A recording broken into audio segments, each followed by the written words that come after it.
네, 오늘 설교 제목은 할렐루야 인데요.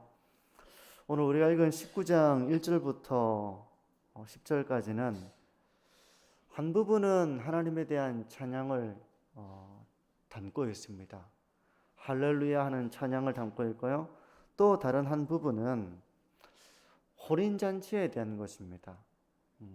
할렐루야 이렇게 찬양을 부르고 또 어린 양의 호린잔치에 대한 말씀이 이제 또 두 부분으로 이렇게 나누어져 있는데요. 우리가 이 말씀을 묵상하면서 우리가 높여 부를 찬송의 제목과 또 이 혼인잔치를 기다리는 우리는 어떤 삶을 살아야 되는가, 이런 것들을 같이 묵상해 보는 시간이 되면 좋겠습니다. 먼저 하나님을 향한 찬양부터 살펴보면요, 1절의 맨 시작은 이렇게 시작을 됩니다. 이 일 후에 내가 들으니, 이렇게 말씀하는데, 여기서 이 일 후라고 하는 것은 바로 바벨론 심판을 말하는 것입니다. 바벨론에 대한 심판이 이루어진 이 일 이후에 이제 하늘에서 허다한 무리들이 하나님을 찬양하는 것입니다. 그 내용을 보십시오. 1절입니다. 이 일 후에 내가 들으니 하늘에 허다한 무리의 큰 음성 같은 것이 있어 이르되 할렐루야, 구원과 영광과 능력이 우리 하나님께 있도다. 허다한 무리들이 얼마나 많은지는 모르지만 너무나도 많은 무리들이 할렐루야라고 외친다는 것입니다. 할렐루야라고 하는 말은 여호와를 찬양하라, 이런 말이잖아요. 이 많은 무리가 하나님을 찬양하라, 하나님을 향한 찬양을 지금 높여 부르고 있는데, 그 찬양의 내용이 뭔가 하면 우리가 1절에서 본 것처럼 구원과 영광과 능력이 우리 하나님께 있다는 것입니다. 그러니까 구원과 영광과 능력이 하나님께 있다는 거예요. 구원받은 성도들이 있죠. 이 천상에서 이 할렐루야를 부르는 사람들은 이미 구원받은 하나님의 백성들입니다. 이들은 천상에서 영원한 안식을 누리고 있는데, 이들이 하나님의 구원과 영광과 능력을 찬양하고 있다는 것입니다. 뭐 때문에 찬양하고 있을까요? 그것은 바로 구원의 완성이 이루어졌기 때문에 이들이 구원과 영광과 능력을 찬송하는 것입니다.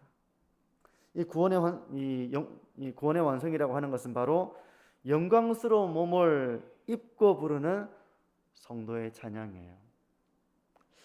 어릴 때 이제 명절 때가 되면 새 옷을 사 입었던 기억이 납니다.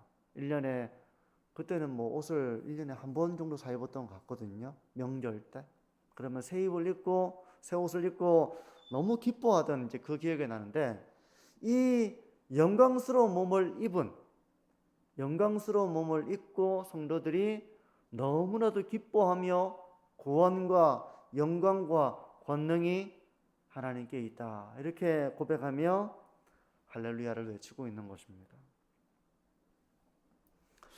죽음 이후에 경험하는 천국, 우리가 이제 죽으면 천국에 가잖아요. 우리의 몸은 흙으로 돌아가지만 우리의 영혼은 천국에서 영원한 안식을 누리게 됩니다. 그래서 이 죽음 이후에 경험하는 천국과 예수 그리스도 재림을 통한 우리가 이 구원의 완성이 될 때 우리는 영혼만의 구원에서 이제 몸의 부활을 경험하게 되는 것이죠. 그래서 우리는 이 죽음 이후에 경험하는 영혼만의 천국과 몸의 부활을 통해서 경험하는 이 구원의 완성이 주는 이 기쁨이 어떻게 차이가 나는지 우리는 모두 다 알기가 어렵습니다. 제가 생각할 때는 우리가 죽고 난 이후에 천국에 가서 영원한 안식을 누리는 것만으로도 큰 기쁨과 쉼과 이런 즐거움이 가득할 것 같은데, 그런데 성경은 몸의 부활이 그보다 훨씬 더 영광스러울 것이라고 말씀하고 있다는 것입니다. 도대체 우리는 그것이 얼마나 영광스러운 것인지 지금 우리의 관점에서는 이렇게 좀 헤아리기가 어려운 것 같아요. 하지만 성경을 보게 되면 요한계시록에서 특별히 이 순교자의 영혼들이 바로 이때를 기다리고 있거든요. 그들이 몸의 부활을 입고 영광스러운 몸을 입게 될 이 날들을 기다리고 있는 것을 보면 우리가 영혼만으로도 천국에서 안식과 참 큰 즐거움을 누리겠지만 이것과 비교할 수 없는 이 몸의 부활이 주는 그런 기쁨이 정말 클 것이라는 것을 우리가 짐작할 수가 있는 것입니다. 영광스러운 몸을 입고 나면 이제는 다시 아프거나 하는 그런 몸이 아니잖아요. 쇠약해지거나 늙어가거나 하는 그런 몸이 아니라, 언젠가 이별하게 되는 그런 몸이 아니라 영원히 사랑하는 사람들과 함께 할 수 있는 그런 영광스러운 모습으로 하나님의 백성들이 모여 함께 하나님의 나라를 이루어 나가게 될 것이라는 것입니다. 이런 성도들의 찬양이 천상에서 울려 퍼지는 것입니다. 바벨론에 대한 심판이, 이 세상에 대한 심판이 이루어지고 성도들은 이제 영광스러운 부활의 몸을 가지고 구원과 영광과 능력을 찬송하게 되는 것입니다. 이게 첫 번째 할렐루야의 의미이고요. 두 번째 할렐루야, 또 할렐루야를 부르는 찬양하는 이 찬양의 내용에는 어떤 내용이 담겨 있는가 하면 2절과 3절을 보십시오. 그의 심판은 참되고 의로운지라. 그 다음부터는 같이 한번 읽어볼까요? 음행으로 땅을 더럽게 한 큰 음녀를 심판하사 자기 종들의 피를 그 음녀의 손에 갚으셨도다 하고, 두 번째로 할렐루야 하니 그 연기가 세세토록 올라가더라. 두 번째 할렐루야의 내용은 하나님의 의로우신 심판에 대한 것입니다. 드디어 하나님의 정의로운 심판이 이루어진 것입니다. 바벨론은 큰 음녀로 비유가 되잖아요. 이 음행으로 땅을 더럽혔다고 말씀합니다. 땅에 사는 자들은 음녀가 주는 포도주에 취해서 하나님을 대적했고 하나님 없는 삶을 살았으며 하나님의 형상으로서 하나님께 영광을 돌리는 것이 아니라 온갖 음행과 이런 죄악의 삶을 산 것입니다. 그런데 이 일을 주도한 존재가 바로 음녀라는 것입니다. 바벨론이라는 것입니다. 이 세상의 정신이며 문화이며 이런 것이 이들로 하여금 그 음녀의 포도주를 마시고 취해서 하나님이 없는 삶, 하나님을 대적하는 삶, 또 죄악을 행하는 삶, 이런 삶에 빠지게 했다는 것입니다.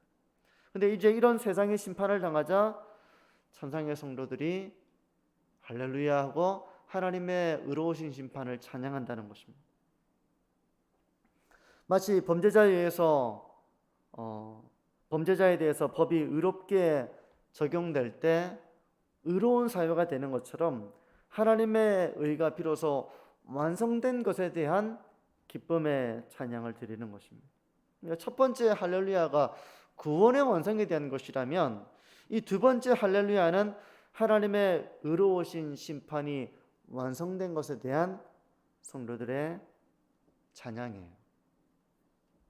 그런데 하나님의 심판이 가지고 있는 특징이 있는데, 이 특징은 이 심판이 세세토록 이루어진다는 것입니다.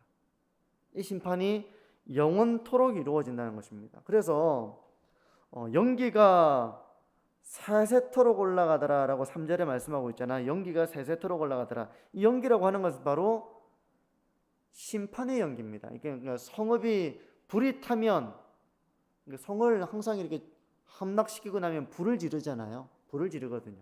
그러면 성이 불타가지고 연기가 올라가는 이 모습은 완전한 심판을 당한 모습인데, 바로 그렇게 세세토록 연기가 올라간다라고 하는 것은 하나님의 심판이 세세토록 이루어질 것을 말씀하는 것입니다. 요한계시록 20장 10절도 이 사실을 반복하고 있는데요. 이렇게 말씀합니다. 또 그들을 미혹하는 마귀가 불과 유황못에 던져지니 거기는 그 짐승과 거짓 선지자도 있어 세세토록 밤낮 괴로움을 받으리라. 세세토록 하나님의 심판이 이루어진다는 것.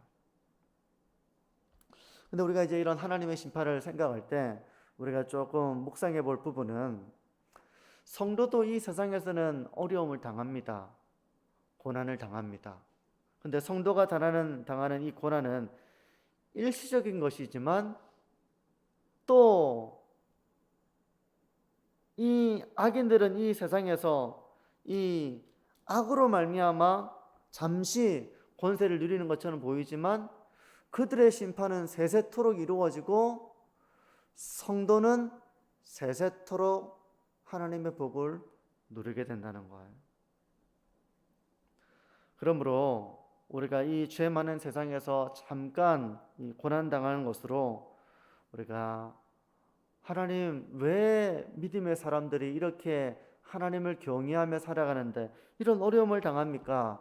라고 낙심하기보다는 장차 나타날 영광을 바라보면서 우리에게 영원토록 주어지는 그 영광, 그 은혜, 그 복을 바라보면서 현재의 고난을 우리가 믿음으로 잘 이겨나가야 한다는 것입니다. 성도 여러분, 장차 우리가 이런 할렐루야의 찬송을 부르게 되겠죠.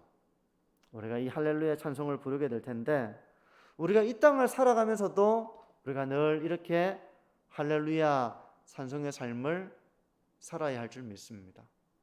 초대교부 어거스틴은 이렇게 말했습니다. 우리 그리스도인의 삶 전부는 할렐루야여야 한다. 우리의 모든 삶이 하나님을 찬양하라는 이 찬양의 고백이며, 그 찬양의 내용으로서 우리가 깨닫게 되는 하나님, 우리가 경험하는 하나님, 이런 것이 우리 평생에 우리의 삶 전부가 바로 하나님을 향한 찬양이 되어야 한다는 것입니다. 성도 여러분, 우리가 이미 받은 은혜를 헤아리면서 하나님께 이렇게 할렐루야로 늘 찬송하는 우리의 삶이 되기를 원합니다. 그리고 때로 우리에게 고난도 있지만 장차 나타날 영광을 바라볼 때 하나님의 그 약속을 이미 얻은 자처럼 조금만 참으면, 조금 인내하고 기다리면 장차 나타날 그 영광은 현재의 고난과 좋게 비교할 수 없음을 믿음으로 바라볼 때 우리가 좁은 길을 걸어가지만 바로 이렇게 믿음 가운데서 할렐루야를 부르면서 이 좁은 길을 믿음으로 걸어가시는 저와 모든 성도님들이 되시기를 바랍니다. 네, 이제 두 번째 부분을 좀 살펴보려고 하는데요. 두 번째 부분은 어린 양의 혼인잔치에 대한 것입니다. 이게 조금 무슨 의미가 생각이 드시는 부분일 수 있어요. 어린 양의 혼인잔치, 혼인잔치가 있다는 말인가? 어린 양은 예수님인 것 같은데 예수님이 누구와 혼인잔치를 한다는 말인가? 이런 생각이 이제 문득 들 수 있죠. 이 혼인잔치를 살펴보면 6절에서 8절을 한번 보십시오. 제가 한번 읽어드립니다. 또 내가 들으니 허다한 무리의 음성과도 같고 많은 물소리와도 같고 큰 우레소리와도 같은 소리로 이르되 할렐루야, 주 우리 하나님 곧 전능하신 이가 통치하시도다. 우리가 즐거워하고 크게 기뻐하며 그에게 영광을 돌리세. 어린 양의 혼인 기약이 이르렀고 그의 아내가 자신을 준비하였으므로 그에게 빛나고 깨끗한 세마포 옷을 입도록 허락하셨으니 이 세마포 옷은 성도들의 옳은 행실이로다 하더라. 혼인잔치는 바로 예수님이 다시 오실 이 예수님이 교회와 치르는 결혼식을 말하는 것입니다. 백금산 목사님은 이제 이렇게 말하는데요. 한번 들어보십시오. 성부 하나님이 창세전에 교회를 선택하시고 성자 예수님이 이 세상에 오셔서 어린 양으로서 십자가 위에서 교회를 위한 대속적인 죽음을 죽으시고 부활하시고 승천하시고 재림하시는 것은 바로 교회를 예수님의 신부로 맞이하여 영원히 함께 사시기 위함입니다. 이렇게 말씀을 합니다. 그러니까 예수님의 신부는 바로 교회를 가리키는 것입니다. 신부가 결혼식 때 가장 아름다운 옷을 입는 것처럼 성도들도 아름다운 옷을 입고 있는데요. 그 옷은 바로 깨끗한 세마포라고 8절은 말씀하고 있습니다. 깨끗한 세마포. 이 세마포는 고대에서 아주 고급 옷에 해당되는 그런 옷이었습니다. 근데 여기서 이 세마포 옷은 문자 그대로 세마포 옷을 말하는 것이 아니라 이것이 뭐라고 말씀합니까? 이 세마포 옷은 성도들의 옳은 행실이로다. 이렇게 말씀을 하고 있습니다. 그러니까 교회가 거룩한 옷을 입고 있다는 것입니다. 옳은 행실의 옷, 거룩한 옷을 입고 있다는 것입니다. 그러니까 가장 이 교회가 예수님의 신부로서 깨끗한 세마포, 이 거룩한 옷을 입고 있다는 것인데 이게 무슨 의미겠습니까? 이것은 두 가지 의미를 가지고 있는데요. 첫 번째는 예수 그리스도 안에서 의롭다함을 받은 칭의의 옷을 말하는 것입니다. 칭의의 옷. 그러므로 성도가 입고 있는 이 옷은 이 나의 행실로 이루어진 옷이기 이전에 예수 그리스도의 피로 값없이 얻은 의의 옷을 말하는 것입니다. 그리스도의 의를 입은 옷을 말하는 것입니다. 그러니까 우리 스스로의 의로 갖추어 입은 옷이 아니라 그리스도의 의를 받아서 입고 있는 옷이라는 것입니다. 교회는 바로 이렇게 그리스도의 의를 입은 거룩한 공동체이며 주님의 신부라는 것입니다.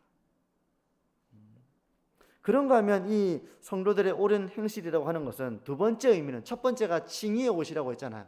이것은 나의 의가 아니라 그리스도의 의입니다. 그리스도로 옷을 입은 것입니다. 첫 번째 의미는 칭의의 옷이었고, 두 번째는 바로 칭의받은 자가 맺은 거룩한 삶의 열매인 성화의 옷이기도 하다는 거예요. 그래서 백금선 목사님은 이렇게 말합니다. 한번 들어보십시오. 성도들의 성화는 곧 하나님이 성도들을 의롭게 하신 칭의의 열매입니다. 따라서 성도들이 입는 세마포 옷은 곧 하나님이 성도들에게 주신 칭의와 성화를 포함하는 구원의 옷입니다. 그러니까 이 신부가 구원의 옷을 입고 있다는 것입니다. 칭의와 성화로 이루어진 이 구원의 옷, 이 옷을, 거룩한 옷을 입고 주님을 맞이할 준비를 하고 있다는 것입니다. 근데 이제 여기서 우리가 좀 드는 생각은, 이미 예수님과 교회는 신랑과 신부의 관계 아닙니까? 우리가 이제 그렇게 생각하잖아요, 그죠? 이미 신랑과 신부의 관계인데 왜 또 혼인잔치를 한다는 말인가? 이미 혼인잔치를 한 건 아닌가? 이렇게 생각이 들 수 있잖아요. 이제 우리가 이제 이런 걸 이해하려면 이스라엘의 결혼 풍습을 이해할 필요가 있습니다. 이스라엘의 결혼 풍습은 결혼을 하기 전에 먼저 약혼을 합니다. 약혼을 하면 부부가 된 거예요. 이미 법적으로 부부입니다. 그리고 보통 이 약혼의 기간은 1년 정도 약혼을 합니다. 근데 진정한 의미에서 부부가 된다는 것은 바로 약혼이 지나고 나서 결혼식을 함으로써 진정한 부부가 된다고 볼 수 있어요. 법적으로는 약혼을 하면 이미 부부예요. 근데 이처럼 그리스도와 교회의 관계 역시 그런 차원에서 보자면 지금은 우리가 약혼한 상태라고 말할 수 있는 겁니다. 이미 법적으로는 부부의 관계입니다. 그렇지만 혼인잔치는 바로 예수님께서 재림하실 때 우리가 교회와 그리스도와의 혼인잔치가 이루어진다는 거예요. 백금선 목사님은 이렇게 말합니다. 이스라엘의 결혼 풍습에 비추어 보면 교회는 아직 결혼식을 올리지 않았지만 약혼이라는 언약 관계를 통해 법적으로는 이미 남편과 아내 관계처럼 연합되어 있습니다. 예수님의 재림은 예수님과 교회가 결혼식을 올리기 위해 신부를 데리러 오는 것과 같습니다.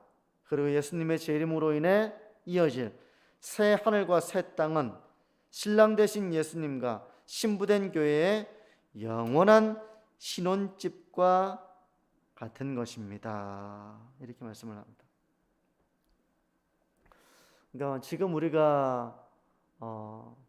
우리 교회는 이미 교회는 예수님의 신부죠. 신부인데 장차 혼인을 하게 될 약혼한 그런 상태로서 교회는 예수님의 신부인 것입니다. 때문에 이 땅에서 살아가는 동안 신부로서 교회는 어떤 삶을 살아야겠습니까? 바로 거룩한 삶을 살아야 하는 것입니다.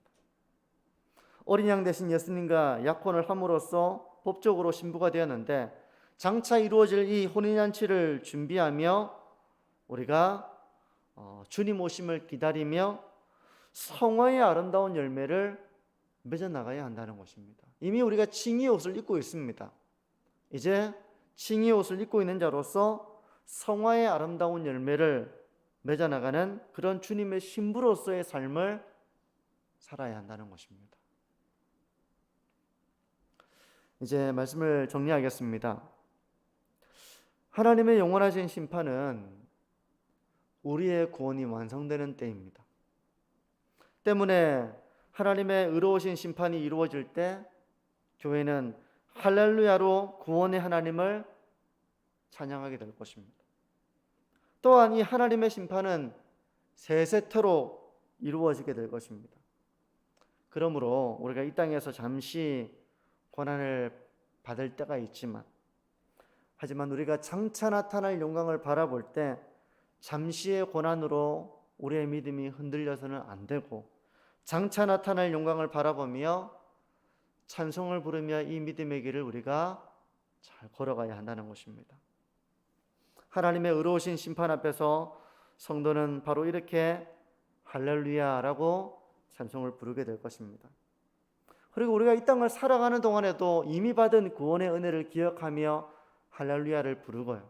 또 장차 나타날 영광을 바라보면서 우리가 하나님을 찬양하며 이 신앙의 길을 걸어가야 할 것입니다. 그리고 언젠가 그리스도께서 다시 오실 때 우리는 깨끗한 세마포를 입은 그런 단장한 주님의 신부로서 혼인잔치의 신부로 서게 될 것입니다. 그때 우리 역시 할렐루야를 부르면서 영원토록 주님과 함께 거하게 될 날이 우리에게 도래하게 될 것입니다. 성도 여러분, 주님 오시는 그날까지 신앙의 길을 잘 걸어가시기를 바랍니다. 고난도 있고 어려움도 있죠. 이 땅을 살아가는 동안에는 악인이 잠시 형통한 듯 보여서 우리가 유혹을 당하기도 하고 또 넘어지기도 하고 이런 모습이지만 우리가 더욱더 신앙으로 굳건하게 서서 장차 나타날 영광을 바라보면서 고난을 잘 이겨나가는 삶을 살아가야 할 것입니다. 우리가 장차 할렐루야라고 하나님을 찬양하게 되겠지만 이미 우리가 이 땅을 살아가는 동안에도 받은 구원의 은혜를 되새기며 할렐루야의 찬송을 부르며 살아가기를 바라고요. 모든 삶의 자리에 하나님의 인도하심과 또 도우심을 우리가 경험하고 깨닫게 됨으로 말미암아 이 찬송을 부르며 믿음의 길을 걸어가는 저와 모든 성도님들이 되시기를 바랍니다. 우리 기도하겠습니다.